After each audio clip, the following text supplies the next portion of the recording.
5 বছর 10 বছর নয়, 257 বছর ধরে বিসর্জন ছাড়া একই মাতৃপ্রতিমার পুজো হয়ে আসছে মায়ের। প্রতিমায় থাকা খড়, কাদা, বাঁশ, সুতো কোনো কিছুই নষ্ট হয়নি। জানেন কি কোথায় দেখা মেলে মায়ের এমন আশ্চর্য প্রতিমার, যা দেখলে অবাক হয়ে যাবেন আপনিও? তবে জানুন, উত্তরপ্রদেশের বারাণসীর পুরাতন দুর্গাবাটিতে প্রচলিত রয়েছে মায়ের এই পুজোর। এই অপরিবর্তিত দুর্গামূর্তিতে এবারও প্রথা মেনে মায়ের পুজো হয়েছে। নিত্য পুজো হলেও মা উমার আগমনে বারাণসীর পুরাতন দুর্গাবাটি বা দুর্গাবাড়ি নবরূপে সেজে উঠেছিল। পুজোর দিনগুলিতে নতুন চেহারায় সেজে ওঠে বারাণসীর সবচেয়ে প্রাচীন বনেদি পরিবারের দুর্গাপুজোর পরিমণ্ডল। তবে অনেকেই জানেন না এই পুজোর সঙ্গে যোগ রয়েছে বাংলার সঙ্গে। হুগলির জনাই রোডের মুখোপাধ্যায় পরিবারের দুর্গাপুজো বারাণসীতে চলে গিয়েছিল। কী কারণে ওই পুজো কাশীতে গেল তা জানা নেই ওই মুখোপাধ্যায় পরিবারের বর্তমান প্রজন্মের। সময়টা 1767। সে বছরই বারাণসীতে ওই পুজো প্রথম শুরু হয়। উত্তরপ্রদেশের ওই শহরের মদনপুরা এলাকায় এক চালার প্রতিমা গড়ে মাকে পুজো দেওয়া হয়।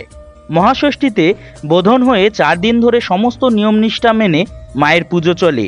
তবুও দশমীতে ঘটে গেল অলৌকিক ঘটনা। মাকে বিসর্জন দেওয়ার জন্য মাতৃপ্রতিমা তোলার চেষ্টা করলেন ওই পরিবারের সদস্যরা সহ অনেকেই, কিন্তু শত চেষ্টাতেও নড়ানো গেল না মায়ের মূর্তি। একেবারে পাথরের মতো বসে রইলেন দশভুজা।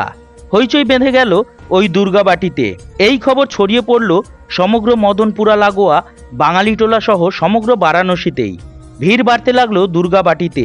তবে ওই রাতেই মুখোপাধ্যায় পরিবারের কর্তা দেবীর স্বপ্নাদেশ পেলেন, আমি এখান থেকেই কাশীবাস করব, আমাকে এখান থেকে সরানোর চেষ্টা যেন না করা হয়।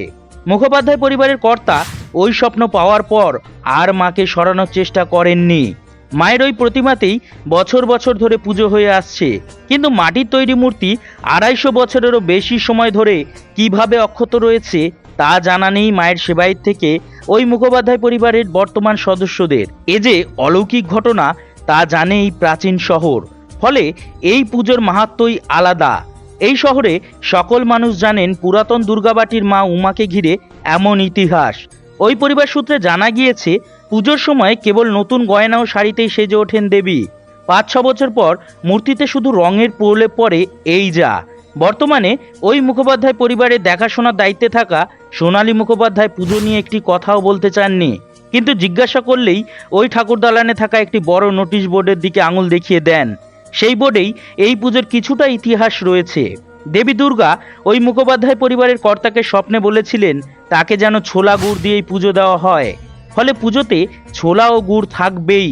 মায়ের বর্তমান সেবায়িত রীনা পাল বলেন, হুগলির জনাই রোডের এই পুজো বারাণসীতে যখন 1767 সালে প্রথম শুরু হয়, সেই বছর দশমীতে মাকে বিসর্জনের জন্য নিয়ে যাওয়ার চেষ্টা হয়, কিন্তু 1 ইঞ্চিও সরানো যায়নি এই মাতৃপ্রতিমা। মা স্বপ্নে জানিয়েছিলেন তিনি কাশীতেই থাকতে চান। এরপর থেকেই চিরস্থায়ী হয়েছে মায়ের কাশীবাস। মায়ের নির্দেশ মতো ছোলা গুড় দিয়ে পুজো করা হয়। বাংলার বনেদি বাড়ির পুজোর মতোই মুখোপাধ্যায় পরিবারের আত্মীয়রা পুজোর সময় দুর্গাবাটিতে পা রেখে উৎসবে মাতেন। হয় নানান অনুষ্ঠান।